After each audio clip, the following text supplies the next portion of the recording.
చేసేద్దాం.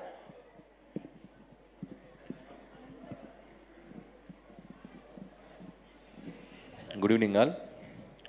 First of all ఈ ఉత్సవం టీం నన్ను చాలా నెలల క్రితం కలిశారు. అప్పుడు ఏదో టీజరు ట్రైలరు లాంచ్ చేయమన్నారు. అప్పుడు నేను కుదరలేదు. బట్ వాళ్ళకి నేను ఒక ప్రామిస్ చేశాను, మీ ప్రీ రిలీజ్ ఈవెంట్ ఎప్పుడున్నా I will come and wish your team అని. సో అనుకోకుండా నేను షూటింగ్ అవుట్డోర్ నుంచి మొన్ననే వచ్చాను. సో వీళ్ళ టీంని విష్ చేయడానికి ఇక్కడికి వచ్చాను. ఫస్ట్ ఆఫ్ ఆల్ ఈ ఉత్సవం సినిమా ఫస్ట్ వాళ్ళు నాకు కాన్సెప్ట్ చెప్పినప్పుడే నాకు బాగా నచ్చింది. ఎందుకంటే ఒక నాటక రంగం నుంచి ఒక రంగస్థలం గురించి బ్యాక్డ్రాప్లో చాలా బ్యూటిఫుల్గా చేశారు స్క్రిప్ట్ అర్జున్ సాయి అండ్ డైరెక్టర్కి. సో ఎందుకంటే ఫస్ట్ ఆఫ్ ఆల్ ఒక నాటకం అంటే ఈ జనరేషన్కి కొద్దిగా తక్కువ తెలుసుంటుంది. అంటే మా చిన్నపిల్లలప్పుడు మా జనరేషన్కి ఎక్కువ తెలుసుంటుంది. సో నాటకం నుంచి 1950s, 40s, 60s, 70sలో చాలామంది గొప్ప నటులు ఒక సినిమా రంగాన్ని ఏలేరు. ఒక ఎస్విఆర్ గారు కానీ, జగ్గయ్య గారు కానివ్వండి, ఎన్టీ రామారావు కానీ, నాగేశ్వర గారు, చాలామంది నటులు. అంత గొప్ప ప్లాట్ఫామ్ అది ఆ నాటక రంగం. సో ఒక రకంగా చెప్పాలంటే నాటకం అనేది అమ్మ లాంటిది, సినిమా అనేది ఆ అమ్మ నుంచి జన్మ తీసుకున్నటువంటి ఒక బిడ్డ లాంటిది.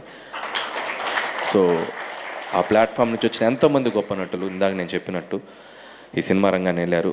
అండ్ రఘుబాబు అనే కూడా వీళ్ళు కూడా ఇంకొక కనెక్షన్ ఏంటంటే ఇప్పుడు చాలామందికి ఈ సోషల్ మీడియా ఈ హడావుల్లో ఈ రంగస్థలం ఈ నాటకాలు ఇంకా ఎగ్జిస్ట్ అవుతున్నాయా అనే ఒక అనుమానం రావచ్చు. స్టిల్ అవి ఎగ్జిస్ట్ అవుతున్నాయి. దానికి ప్రత్యేక ఎగ్జాంపుల్ చెప్పాలంటే నేను రఘుబాబు అనే చాలా రంగస్థల నాటక పోటీలకి మేము విశిష్ట అతిథులుగా వెళ్ళి చాలామంది టీమ్స్ని మేము బ్లెస్ చేసి వాళ్ళకి ప్రైజ్ డిస్ట్రిబ్యూషన్స్ చేసి, ఇంకా చెప్పాలంటే ఆ నాటకరంలో ఎగ్జిస్ట్ అవుతున్న ఇంకా కళాకారులు ఇప్పుడు సినిమా రంగంలోకి రావడానికి కూడా చాలామంది వస్తున్నారు. నా సినిమాల్లో కూడా చాలామందికి నేను వేషాలు ఇవ్వడం కూడా జరిగింది. సో స్టిల్ నాటక రంగం ఎగ్జిస్ట్ అవుతుంది కొన్ని జిల్లాల్లో. సో వాళ్ళందరినీ కలవటం కూడా నాకు చాలా సంతోషంగా ఉంది. అండ్ సో అలాంటి ఒక నాటక రంగాన్ని బ్యాక్డ్రాప్గా ఎంచుకొని ఈ సినిమాని తీసి చాలా కష్టాలు పడినట్టున్నారు. ఏదో టైం లైన్ చెప్తే నేను షాక్ అయ్యాను. 4-5 years నుంచి. ఎస్, ఖచ్చితంగా మీ కష్టానికి తగ్గ ప్రతిఫలం రావాలి. అండ్ ప్రొడ్యూసర్ సురేష్ పాటిల్ గారికి అండ్ డైరెక్టర్ అర్జున్ సాయికి మళ్ళీ నా స్పెషల్ విషెస్ చెప్తున్నాను. అలాగే Dilip. So wish you all the best. It's your first film. So wish you all the best. And Regina, so చాలా మంచి రోల్స్ చేస్తున్నావు. అండ్ ఇది కూడా నీకు ఒక మంచి సక్సెస్ అవ్వాలని కోరుకున్నాను. అలాగే music director Anoop Rubens. And brother, నీ మ్యూజిక్ అంటే నాకు చాలా ఇష్టం.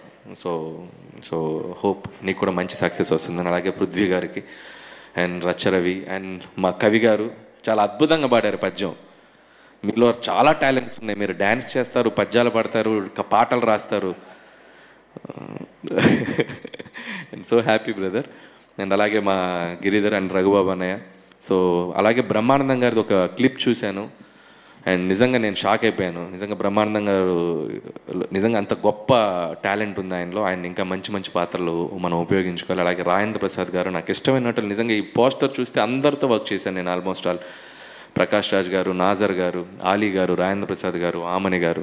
సో అందరికీ, సో టీంలో అందరికీ ఇంకొకసారి నా బెస్ట్ విషెస్ చెప్తూ, సో ఉత్సవం మంచి విజయోత్సవం జరుపుకోవాలని కోరుకుంటున్నాను. Thank you so much Anil గారు. వేదిక మీద ఉండవలసిందిగా కోరుతున్నాం. మన ప్రొడ్యూసర్ సురేష్ పాటిల్ గారిని అనిల్ రావిపూడి గారికి బొకే ప్రెజెంట్ చేయవలసి